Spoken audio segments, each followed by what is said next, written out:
The Butcher's Daughter came about because Stephen Sondheim died, as people do. And there were a great many, obituaries and testimonies about his brilliance. One of the obituaries in the Washington Post had an interesting error that was commented on online a lot, and that was in mentioning the Sweeney Todd musical, said that Sweeney Todd was a murderous barber who um, who baked his victims into pies, and I was like, Mrs. Lovett erasure. And so I went online with a few friends, and we were chatting about it. And one in particular, Kelly Robson, I said to her, somebody, where is the story of Mrs. Lovett? Because she's so underdeveloped in the narrative. She's really engaging and a really amusing character, but she's very thin. And of course Kelly's like, yeah, where is that? And I said, well, you should write it because she's a wonderfully accomplished writer and she has a very strong Gothic streak. And she said, well, no, you should write it. And I was like, no, you should write it. And she said, no, seriously, you should write it. And I was like, okay, well, we're having this conversation in public. If one of us doesn't write it, someone's going to write it. So I said, okay, well, then I'm calling my agent. And then, of course, it turned out my agent was Barbara Burson. Barbara Burson had asked to represent me after the success of The Bone Mother, and of course had represented me through the process of writing and publishing Red X. And so I called her and I said, "Well, I have this problem. I think this is a great idea for a book, but um, I honestly don't have the rich historical background and access to research materials necessary in order to do it. Everything I know about the Victorian era is from watching Hammer horror movies, which are not notably documentaries." And so she paused and she liked the idea, and she said, let me get back to you. Give me like 24 hours. And I said, sure, that's fine. And so she went away, she came back, and she said, I've spoken to another client of mine, Corinne Lee Clark, and I think we should set up a conversation. Over to you, Corinne. Okay, so Barbara had been representing me for a couple of years, and she had worked with me on a couple of manuscripts, but I didn't have anything published yet. So that's sort of the background there. She called me up and she said, "I wanted to talk to you about an idea that I had," and I said, "Okay."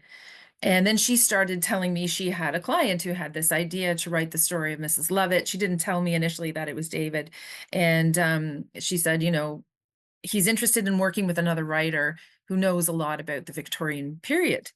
So she said, so I thought of you because everything I write is set in the Victorian period. And I have a lot of knowledge about Victorian history, Victorian social history. And actually, I'm most particularly interested in the poorer uh, people in London, which suits this project quite well. So she said, would you be interested in that? And I said, well, yeah. And then she said that the other writer was David Demchuk, who I already admired. I was already familiar with The Bone Mother. And so that was exciting for me. And I never thought I'd be asked to write a book with David Demchuk. So it was also exciting. And as David mentioned, Barbara set up a Zoom call for the three of us. And it was just to have a conversation. I mean, the first step is to see, do we even get along? um, you know, are the ideas going to work together? Are we going to gel? And as it went along, are we going to be able to work together as writers, as partners in this creative project? Nobody knows. We had to try, and we just decided that we were willing to try and see what happened from there. Sweeney Todd's story is effectively an urban legend, and it actually began with a penny dreadful that is considerably earlier than where we were setting our version of the story. But the elements remain the same. There is a murderous barber. He lures various victims into his barber chair. He cuts their throats. He steals their jewelry, their money, and then he deposits the victims through a hatch in the floor into the back of Mrs. Lovett's pie shop.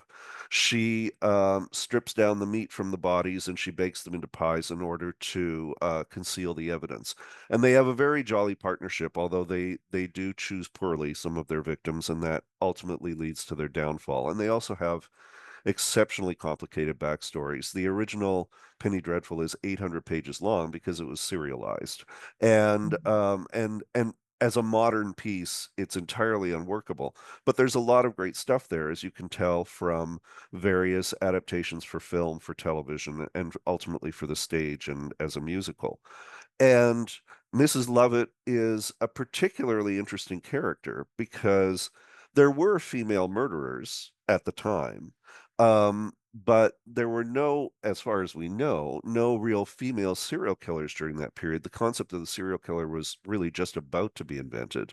It was mostly, here's a woman who's, you know, poisoning her husband. Here's a woman who's like stabbing her neighbor. Here's a woman who's suffocating her child. Like it's those kinds of highly individual sort of things, some of which led to hangings, but uh, most of which just sort of led to prison sentences. And some of these women, of course, were also innocent. So this was an unusual choice of character to include in A Penny Dreadful and to include in this kind of story. But who was Mr. Lovett? You know, what was her childhood like? What kinds of things did she go through? These were our questions that led her to be the kind of person who could do these things. And that was kind of what provoked our whole discourse as we were creating the work. It was interesting because we didn't actually have a conversation about logistics in terms of how this was gonna work. We had some ideas. We had the in the initial conversation, David had said to me, "Can you think of some things in the Victorian period that were a little more unusual that maybe haven't been written about before?" That kind of thing. And this was exciting for me because I got to talk about all these things that I was interested in, like the anatomical Venus and the Foundling Hospital and things like that that ended up in the book. So David took those ideas from our initial conversation and started to develop some ideas for a story incorporating some of the things that we had spoken about.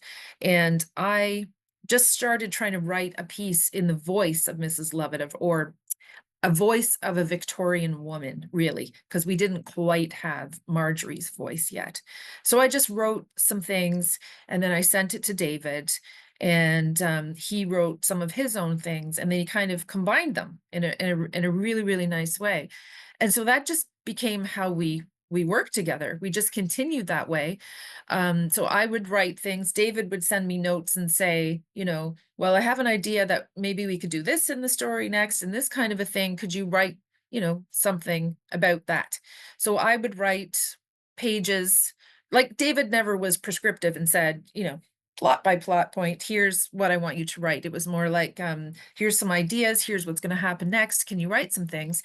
So I would do that and I would send the pages to David and he would write his material and he would put them together. And I was amazed at how well it worked, to the point that a lot of passages, a lot of sections, some of the sentences were written by David and some of the sentences were written by me.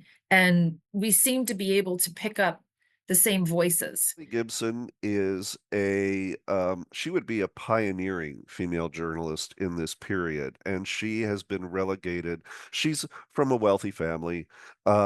She's characterized at one point as a bit of a blue stocking. She has been writing about, sad stories about the poor, but somewhere along the way, she has detected that Mrs. Lovett may be alive rather than dead and may be imprisoned in a convent, and so begins pestering the convent with correspondence in order to try to find out whether or not she's actually in there.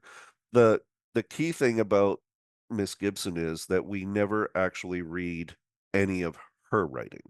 She only receives material that is in response to her queries. So in fact, the book works effectively as a dossier of the responses that she's received, and you can see her thought process in trying to piece things together.